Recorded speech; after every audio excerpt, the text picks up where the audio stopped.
السلام علیکم ورحمت الله وبرکاتو. محترم اولیدونکو او مینوالو، په دې هیله چې تاسو به راته روغ او جوړ وئ او د صحت کلي به مو په تن وي.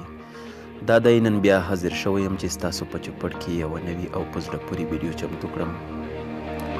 مینوالو، نن په دې ویډیو کې درته ښیم د خوست ولایت کومو کسانو چې د ایډموب اکاونټونه جوړ کړي او ورته پین کوډونه راغلي دي او دوی نه خبره پاتې شوي، نو د دوی لپاره دا ویډیو ضرور ده چې دوی تر پایه وګوري تر څو خپل نومونه پکې ولټوي چې د دوی نومونه په دې ویډیو کې شته یا نه، او که د چا نومونه په دې ویډیو کې شتون ولري نو دوی کولی شي چې خپل پین کوډونه ترلاسه کړي، یا یې دوی پخپله ترلاسه کړي او یا یې موږ ورته لاسته راوړو او دوی ته یې وسپارو.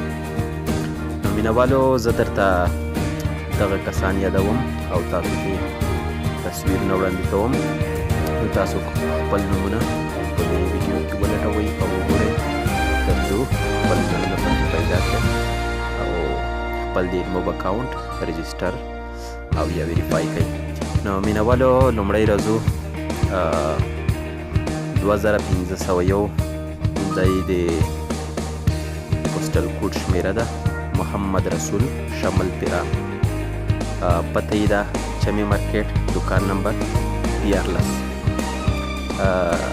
که دوی دا ویډیو ګوري نو دوی کولی شي چې خپل پین کوډ د مخابراتو له ریاست څخه ترلاسه کړي.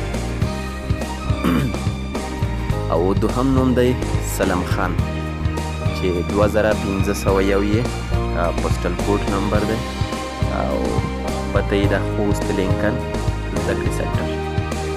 سلم خان، خوست لینکن زده کړې سنټر. او دریم لیست کې راځي محمد پرویز حکیمیار، دوی خصوصي پوسټل کوډ ورکړی کابل څخه او پوسټ یې رالیکلی 38 پوسټل کوډ نمبر دی، د کابل څخه یې خصوصي پوسټ یې رالیکلی محمد پرویز حکیمیار. او راځو څلورم ده آنلاین ویډیو، په دې نوم باندې موب اکاونټ جوړ شوی، پوسټل کوډ نمبر یې 4500 ورکړی. او همداشان راځو پنځم نمبر ته ریاض افغان پوسټل کوډ نمبر 2555.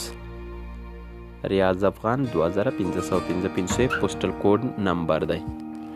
او بل ده نظیم شاه بابکر خیل، پوسټل کوډ نمبر یې ورکړی 2559.